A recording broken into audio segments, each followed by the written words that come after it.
This is the Morning Drive Podcast from Double T 97.3, presented by Cantex Roofing and Construction. I'm Mike Hebert, owner of Cantex Roofing and Construction. Every day is game day, and we'll get it right when it comes to your roofing, construction, windows, and mirrors. Call Cantex Roofing and Construction today. Together, we are one serving you. It's nice to have you with us today. We had a couple of folks that say they can't believe they were rooting for Texas A&M over the weekend on Saturday night. One guy says, I can't believe I was rooting for A&M. My husband and I said the same thing, and then you chimed in as well. Yeah, I was rooting hard for the Aggies. It was a good game, too. And then Texas just gave it away because their defense was horrendous. You said it felt so wrong, but it felt so good to see Texas lose, then lay an egg the next day. Yeah. Yeah, and you kind of felt like that whoever lost that game, especially if it was Texas because they weren't playing in front of their home crowd, that it would be because they played till midnight and probably, I don't know what time yesterday's game started, but my guess would be 2 o'clock. And so it was going to be a quick turnaround, a major letdown, and then knowing the uphill battle that you had in front of you made it feel like, oh man, it's going to be tough to get back up. And they got beat 10-2 by Louisiana, so clearly they didn't really ever recover from that. Yeah. That's the emotion and, the way that things kind of work and all that kind of stuff. Portal opens today. You've got a couple Red Raider baseball players in there. We've already discussed this a little bit. Do you anticipate more, or do you have any idea of who else would go in, Jamie? Yes, I anticipate more, just because that's the way of the world now. That's not anything new. Mm-hmm. So I would assume some guys that didn't play very much will put their names in and look for a spot elsewhere. The names that are in right now: Travis Sanders, Gage Harrelson. He's the big name, and then I guess there's one more, Garrett Bame. Okay. Yeah, that's disappointing. Okay. See a guy that you felt like could be a hand for you next year? Yeah, in the next couple of seasons, he is a young guy who didn't get a lot of at bats this year, but I thought showed some promise in the at bats that he got. But I think Bame, who is a third baseman, probably felt like Cade McGee was going to come back next year and be the everyday third baseman again. That's my guess, and so. For him, he just wants to play probably, and so he felt like he would have a better chance to play if he went somewhere else. But I think he's a good young hitter, and seemed like a nice kid, so I wish him the best. Yeah, but it's disappointing to. Yeah, because in the old days, back in my day, which is not that long ago, a guy would say, okay, so I'm going to fight and try to get as many at bats as I can, but this guy's older than me and he's playing better than me, and I'll keep getting better, and then my junior season it'll be my time to shine, and I'll go kill it for 2 years. But we don't do that anymore. That's not how we work as a society. It's not how we work as athletes. And you go back to those the quarterbacks in the end of the Leach era, where you had guys waiting their turn. Yeah. Just to for 1 year. For 1 year. And then kill it each time. Yeah. And then kill it each time. It's just not going to be that way anymore. So. Oh, man, it's just it's really frustrating when you see that. All right, you ready for one of the things that I learned this weekend that I didn't know? Okay. I didn't know. I was watching a Cub game. The Cubs were playing this weekend, and it was the game that went from took 6 hours. They were playing the Reds, and then they replayed it Sunday morning, and I was home by myself. I was doing some work and was watching the baseball game, and the guys from Fox were talking about something. This guy's like, I've been coming to Wrigley Field for 35 years, and I never realized this. And maybe it was with the new configuration, but home plate is not lined up symmetrical like you see most ballparks. In other words, when you take the center field shot, from behind home plate, and you look at it, it is not lined up directly in the middle of the ballpark. It's off center. This is at Wrigley Field? This is at Wrigley Field. Yeah. So it's a little cattywampus off to the left. So there's like more room in left field? No. Field? No. It's just the field is fine. It's just the stands, behind the stands. Okay, you know how behind the stands it's split. Halfway and halfway. It's off center to the left. Like Camden Yards is. Because their stands are angled because of the street behind them. So is there more room down the left field line compared to the right field line because it's, or the opposite, whichever way you're telling me? I don't know. They just showed how it was. It was like just in foul territory. That's what I'm suggesting. Off center a little bit when you look at it, and maybe they may have evened it out down the lines. Left field and right field, but it was just when they showed it because the guys were talking about it. And then they showed it from a wide angle. It was like, oh yeah, that's really weird how that looked. Mm-hmm. It was just really kind of odd to think about it like that and go, huh? I never. Okay, did. okay. I pulled up a picture and I'm looking at it. Home to pitcher to second is straight. Yes. To center field is straight. To the center, the stands in center field are shifted to the right. Like, that's not a straight line. Yeah. But the diamond itself, yeah, the diamond, the playing area is. Yeah, it's just how they have. Now it does kind of jet in a little bit in right field for the stands, but what you would think of would be the center field. I don't want to say batter's eye because it's way too tall for that, but the stands are shifted to the right a little. Yeah. Anyway, it was just kind of weird when they pointed that out, and it's like, huh, something that you just don't know that you find out on a Sunday morning. Just kind of casual observance there. Cubs went on to win that ball game, by the way, and they move on. Man, there's heavy rain during that game Saturday night in Chicagoland. But they still had folks sitting there in their slickers watching the ball game. Diehards, yep. Your daily dose of sports and fun. This is the Morning Drive Podcast from Double T 97.3, presented by Cantex Roofing and Construction. Time for this day in sports history. Today is June the 3rd, 2024. Here's Jeff McGuire. You're going to start in 1888. For somewhere birds are singing and somewhere songs are sung. But there is no joy in Mudville. For Mighty Casey at the Bat was first published by the San Francisco Examiner on this day in 1888. 1937, Josh Gibson hits a home run just 2 feet below the rim of Yankee Stadium, an estimated 580-foot drive. Goodness. We like to call that ball crushed. Tape measure. 1955, Stan Musial hits his 300th home run. 1971, the Chicago Cubs pitcher Ken Holtzman pitches his second no-hitter, beats the Reds 1-0 on the road at Riverfront Stadium. 1977, Baltimore Orioles pull their 6th triple play. 9, 6, 4, 6, 6. That versus the Kansas City Royals. 1989, Houston Astros beat the Los Angeles Dodgers 5-4. Pretty typical game, right? Except this one took 22 innings and 7 hours, 14 minutes, and 9 seconds. That's a long day at the ballpark. A lot of Dodger dogs there. 2018, Zach Reams goes 4 for 4 with 2 home runs, 5 RBI, and a double as Texas Tech beats Louisville 11-6 to win the Lubbock Regional.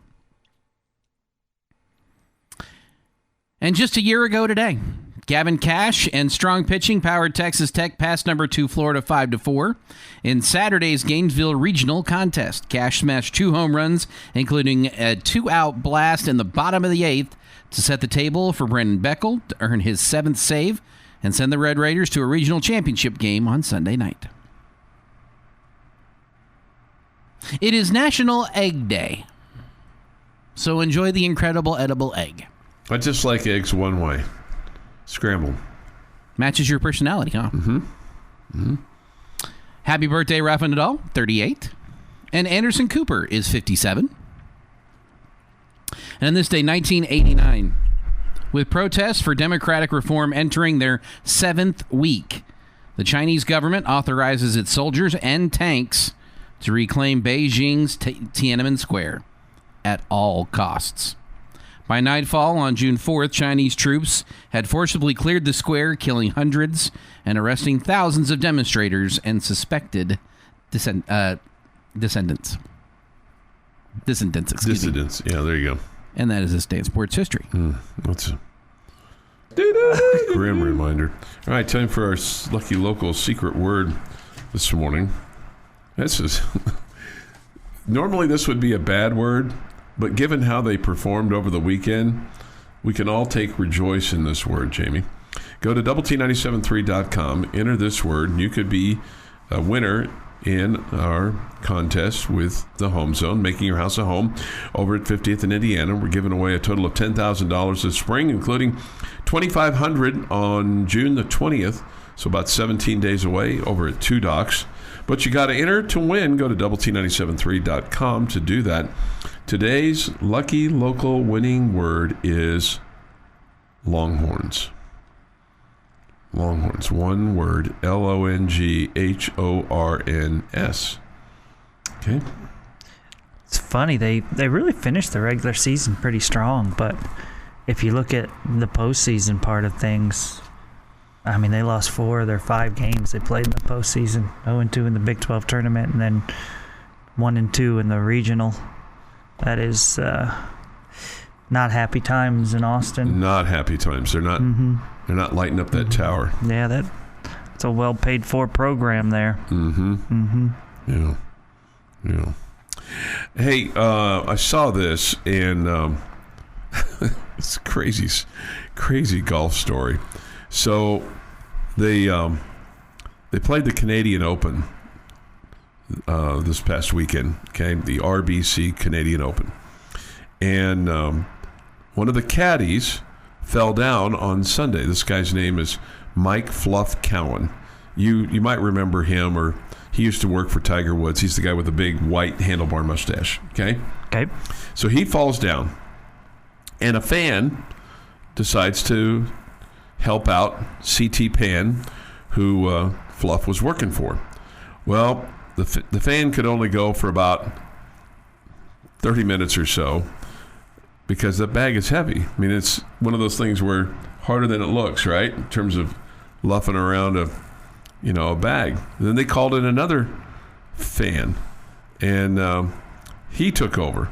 And then the random fan was replaced by another random fan. And so then it came to the turn, and it looked like Pan's wife was going to take over, but she didn't have to, because there was a guy by the name of Al Rydell, who apparently lives in the town that this golf tournament was taking place, was watching on TV, and he came over to the golf course and took over for the back half, and he had been a guy that had worked for CT Pan before. So at the end of the day, it all worked out. So guys watching the golf tournament on TV, all of a sudden sees that, CT Pan needs some help, and goes over and takes over on the bag for him for the back 9. Okay. So good work. Yeah, so it pays to watch television. Now, I don't know if he got any of the winnings, because CT Pan only won $44,851. But he tied for 35th. But he ended up shooting a 69 on Sunday. So not bad for having such, caddy problems, when you think about that. So anyway, that's a little bit of a nice little side story there. A couple of things here. Will it work if I enter Longhorns down? That's a Jamie question. No. No. Yeah. No. I hate the term I hate the hand signal even more. Yeah, that's how the Aggies were doing some of that. But they were playing them at the time. Well, I know that. Yeah, I know that's allowed. But when they were. I know they were. But you still don't like it though, even when we play them. No, put your guns up. Okay. Yeah. Right. Put your horns down. Don't put your horns down. Yeah. That's. I mean, you can do Quit both. focusing on them. Mm-hmm. They win every time when you're focused on them. I don't disagree. Focus with you. on you. Yeah. Yeah. Celebrate you. Yeah. Not hate them. Put your thumb up or whatever if you're an Aggie. They win. They have so much free space, and the heads of Red Raider fans and Horned Frog fans and Aggie fans, and Everybody. let it go. Yeah. Let it go. Worry about us. Celebrate us. Do you think the SEC fans will do that? I don't know. Probably. Yeah. Well, some of them do it to us, thinking that it matters to us. You know, when you play some of these schools, they're doing the horns down on you. I'm like, okay. Really? Yeah, I've seen that before. I've seen that before. Okay. People do it to us. I'm like, what are you thinking? You know? I don't. What are you thinking? I've not seen that. Yeah. Somebody comes That's up to you, pretty dumb. horns down. Yeah, okay, well, I agree with you. Mm-hmm. Yeah. Not Texas. That's the nicest thing you could have said to me. Yeah. South Texas Ambassador Preston says this: I'm hearing major issues with David Pierce involving the locker room, etc. If Texas fires him, we keeping Tadlock this time around? Should we worry? I don't think you would have to worry about that. I don't think Tim Tadlock fits well there. Mm-hmm. I don't think that he really had any desire to go there the last time. I don't know if things have changed or not with the landscape of college sports or whatever. That would surprise me, but I don't know. We get this from Jordan. Dad joke of the day. I guess it all panned out for CT. Your daily dose of sports and fun. This is the Morning Drive Podcast from Double T 97.3. Presented by Cantex Roofing and Construction. On the Morning Drive. Good morning with Jamie Lent and Jeff McGuire. I'm Chuck Heinz. I saw this yesterday, or maybe it was Saturday. This came down on Thursday, but I didn't see anything on it. So I'll kind of just give you the nuts of it. The National Collegiate Athletic Association, we know them as the NCAA, has agreed, according to the CNN article, to drop a rule making it difficult for Division I college athletes to transfer schools and remain eligible to play. This is part of the civil lawsuit by the U.S. Department of Justice in a coalition of states. There's 10 states involved in the lawsuit. The proposed agreement would then end the civil lawsuit against the organization over their transfer eligibility rule, which required student athletes who transferred more than once to sit on the bench for an entire season before being allowed to compete at their new school. Prosecutors said the rule forced college athletes to either stay in school they wanted to leave or to transfer and miss out on athletic opportunities. The complaint also alleged the rule was anti-competitive because it deterred college athletes from challenging anti-competitive rules in court. Okay, well, goodness, what have we come to? If approved, the deal would bar the NCAA from enforcing the transfer rule or adopting any similar rules between Division I colleges and universities in the future. Okay? Now, get this. It will also require the NCAA to issue, Jamie, an additional year of eligibility to certain qualifying athletes who were previously deemed ineligible to play for any length of time because of the transfer rule. So somebody's going to get to claw back a year. That's good. That's great. So just as we were getting out of the COVID stuff, like James Morton was on Thetford and Ashby on Saturday. He was talking about Behren. They were asking him how many more years he's got left, and Beren's class is the first class that isn't affected by COVID. So he's got 2 years left. Okay, so there's not this 4 to play 6 or 6 to play 4 or whatever, Yeah. that you get. 4 to play 6, that would be hard. It's I sometimes wonder where it's just everything just continues to twist towards we have to make every rule put in place that only benefits the student athlete. Like we are trying to wrong so many rights that we right so many wrongs. Right so many wrongs. Yeah. Right. Yeah, right so many wrongs that, and there were some wrongs. There were some crazy things. I mean, like some of the stuff about guys not being able to make money and all that kind of stuff. And the Nick Shivanek not being able to make money off his furniture. Or bubble. even what's his name at Ohio State not being able to get paid to sell his autograph, or Johnny Manziel, although I think he was doing it, so I don't think he was held back from doing it. I mean, guys should be able to do that, whatever. And if somebody's dumb enough to pay a college kid for his autograph, then have at it. I shouldn't say that. I mean, you do you. But anyway, I just feel like there's just...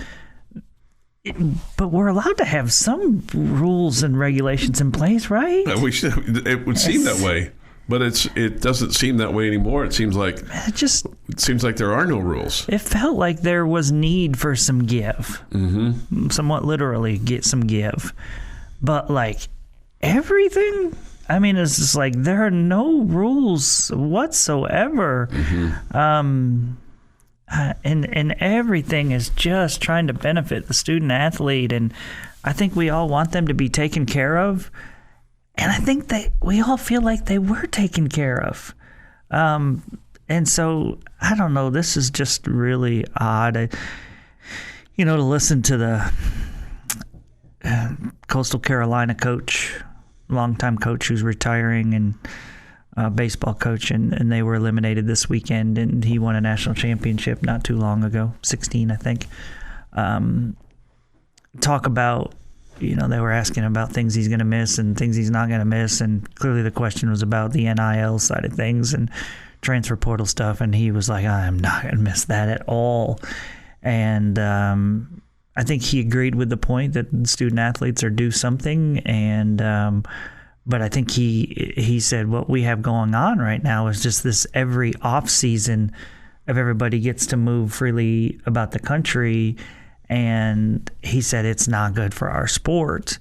And he said you don't have that in professional sports where they have a contract and they play for however long they've been signed to that contract. And he said it's just different right now. And he said the NFL or Major League Baseball or whatever, it would become a mess if it was this way. But this is what we're doing in college sports now. And it's just going to tilt. It's never been a level playing field, right? I mean, it never has. I mean, the schools that have more money have had more money and been able to use it differently. It's been going on for decades. Yeah, and they have able to buy better facilities and recruit farther away and do all of those things, right? That's always been the case. But you're just tipping it even more now, right? You're just tipping it even more. And I mean, programs across all sports that have been competitive programs or really good programs, but maybe aren't one of the high dollars teams or universities, whatever, athletic departments, that we're going to see them go by the wayside. And it's just, I don't know, it's a different time. And that's why I'm totally in favor of, I don't want to say I've just thrown my hands in the air and given up. It's like, okay, so if you want to do that and make this a semi-pro thing, let's just go do that. But let's also have college sports where we live by college sports rules some too. If you want to go play in the semi-pro league, have at it. But I mean, as far as I'm concerned, don't even attach them to a university. It's just, I don't know. That's just me. I don't. But the problem is that that doesn't attract the eyeballs and the fans and the people in the stands and the TV networks and things like that. That's But man, it's somebody says this. There's got to be some kind of guidelines / restrictions. You would think. You would think, but everybody. It feels to me like the NCAA is so afraid of litigation of any way, shape, or form that they have just said, okay. I mean, whatever you want. Yeah. 7:24 this morning. Your thoughts, comments, Yates Flooring Center chat line. Go to the Double T 97.3 mobile app. It's presented by Happy State Bank. Jamie's question of the day is next. The Morning Drive podcast from Double T 97.3 is presented by Cantex Roofing and Construction. Jamie's question of the day on Double T 97.3 is brought to you by Connecticut of West Texas. All right, guys. So this one may take a little thinking. Gosh. That's not in our wheelhouse. I want you to look at the 2024/2025 upcoming school year. Okay. I want you to tell me the three things. And I don't want you to just say football season. Okay? I want you to tell me the three things that you're the most intrigued by, that you're the most interested in for the upcoming school year.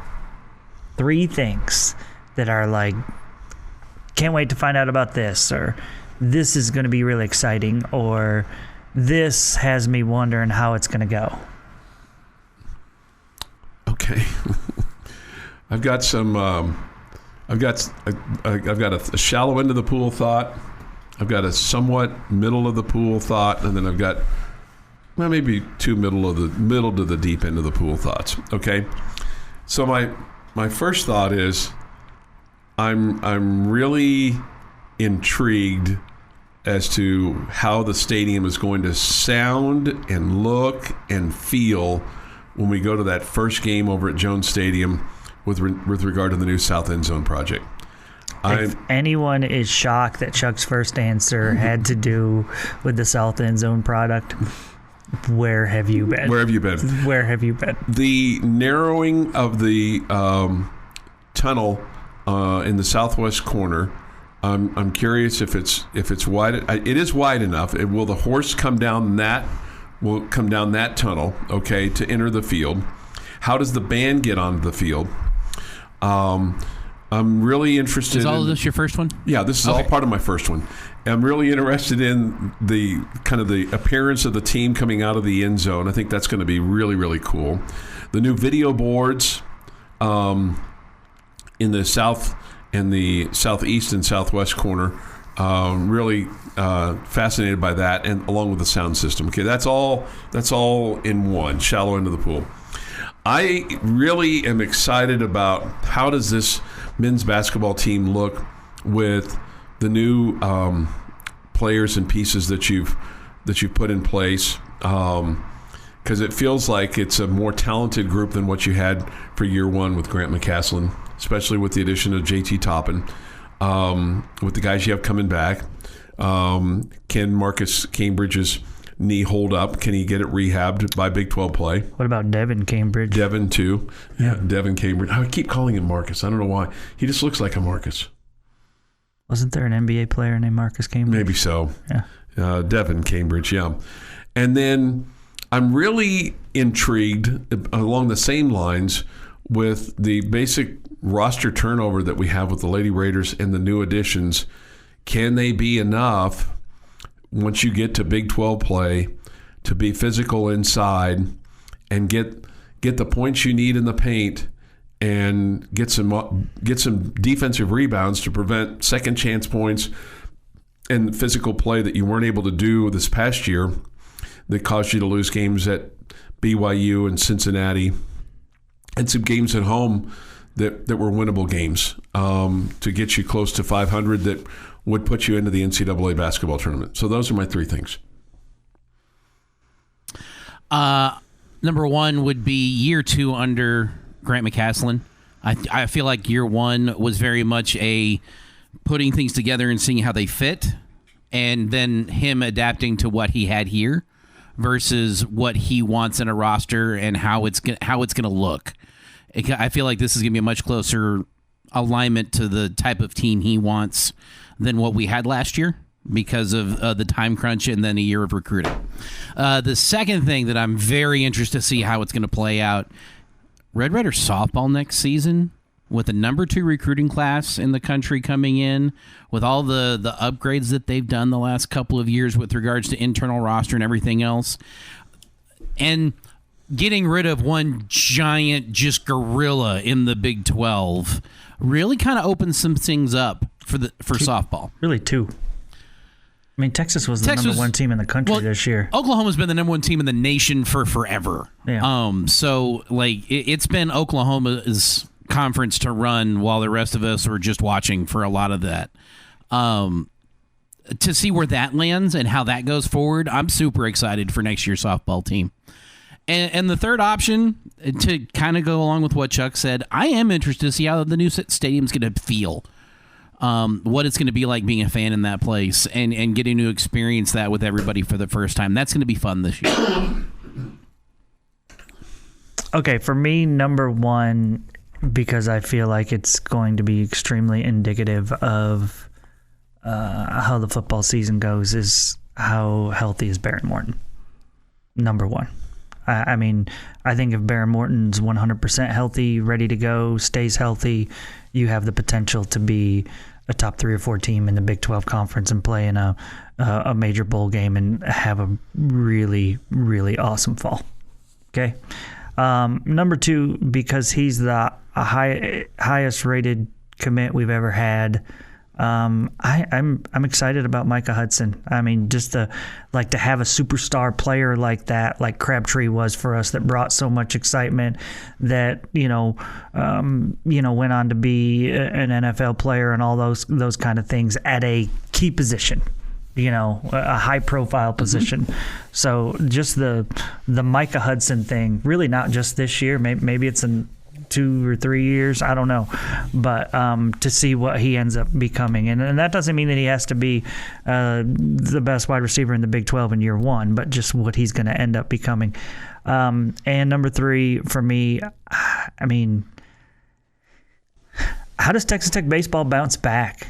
How do they adapt to the new world of college baseball? Do they adapt? Is this year, where you were middle of the pack in the Big 12, and really you ended up ultimately being lower than middle of the pack, is this somewhat closer to the norm? I don't think that's the case, but I feel like unless you find ways to adapt, that could be the case, and you find ways to support the program differently within the athletic department, that could be the case. So what is Texas Tech baseball going to be? Are they going to be back to being what we've come to expect, or is this what we saw this year? Is this the direction it's heading towards? So I'm really interested to see that question be answered, and maybe it'll take more than 1 year. I don't know. 740, your reaction. Yates Flooring Center chat line, Visual Edge IT hotline. The Morning Drive podcast from Double T 97.3 is presented by Cantex Roofing and Construction. Morning here on the Morning Drive with Jamie Lent and Jeff McGuire. I'm Chuck Heinz. Great to have you with us today as we start the month of June. And, this is, the kind of the in-between portion of seasons. We're used to obviously having some baseball going on right now, but we don't.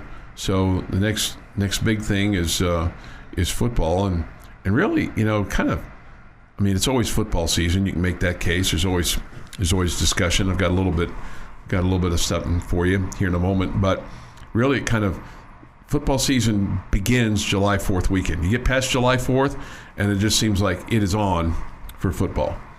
With regard to training camp and Big 12 media days and fall camp for the Red Raiders, and the NFL's in camp, and then there's a bunch of news coming out, and then before you know it, it's the first game. So kind of in that time of year where you get to hopefully relax and recharge your battery just a little bit. That should be the goal for the month of June. So hopefully you get an opportunity to do that. All right, so James Morton was on Thetford and Ashby on Saturday. Jamie was talking about the ASCO football game, which was this past weekend. They raised money for high school football players who have been injured and injured in horrific ways, whether it's being paralyzed or just not able to fully function as they were previously due to injuries suffered on the field. And it was it was another good evening on Saturday night over at Lowry Field. But he was also asked about Behren Morton, his son, starting quarterback for the Texas Tech Red Raiders. And Behren, by the way, in the first half of the ASCO game on Saturday, was holding down the yard marker, or the down marker.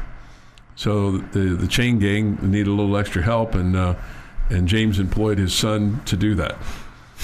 So you got a starting quarterback for the Texas Tech Red Raiders in the Big 12, manning the down marker over on the far sideline on the west side. Anyway, but he was asked about Beren's shoulder. And they talked about, how he went to Los Angeles and met with a doctor there that had done work on Aaron Rodgers' Achilles and Tom Brady's knee and things along those lines. And then they got sent to Jacksonville. And we've talked about this, with regard to technique and rehab and all those kinds of things. He said, Coach Morton said that Beren's still on a pitch count, but that he's throwing better and without pain. So that's better news. And you hope that the time gives him time to heal and be 100% by the time we get to fall camp. Mm-hmm. But sounds like and he felt like that they were going to be in a good spot and that they had a good plan. And that things were progressing like they wanted it to. So that's all good news. So hopefully that can stay up there. But man, it's you talked at 7:30 this morning, things that you're looking forward to this next school year in terms of, and one of your first thing was, what's the health of Behren Morton, which I think that's everybody's question. Mm-hmm. I didn't see him throw any passes on Saturday. The ball never came to him. It was weird the number of times the ball came to me on the sidelines, Jamie, and then I had to throw it back to the official or chase it down. Show off the arm a little bit. It was one time I threw it, and I was like, I kind of felt that. then the next time I was like, well, since I didn't throw it with a whole lot of authority the last time, I threw it with some authority, and it's like, okay, that felt a little better, but it still didn't go as far as I'd like it to go. But no, I didn't really show it off, Jamie. Okay, well, that's disappointing. Well, it showed off my hands. I mean, my ability to hold a microphone and, piece of paper in my hand, and then still was able to handle the football when it came to me about 3 different times. So I felt really good about that, but I always felt good about having good hands. What Chuck isn't telling us, Jamie, is that he was constantly on the sideline going, throw it over here, throw it over here. No, I wasn't. I'll throw it back, watch.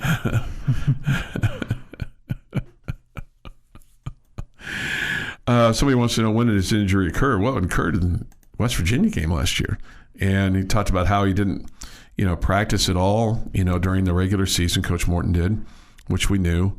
And we knew after the fact. We didn't necessarily know during the season. We didn't know how much practicing was taking place or not taking place. But that was pretty much revealed after the season. But yeah, you got hurt in that West Virginia game, just like Tyler Shuck did.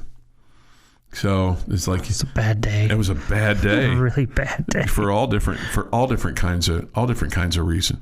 So hopefully he's mending well, and he talked about being shut down in the spring, and after just didn't have any velocity, and then was experiencing a pain as well. So there were 2 big reasons why they shut him down, obviously, to give him time to, again, heal up or rest, or then take a different look at how they were going to handle that shoulder injury or shoulder situation. But he was very complimentary of Texas Tech and what they were doing and the plan that they had in place.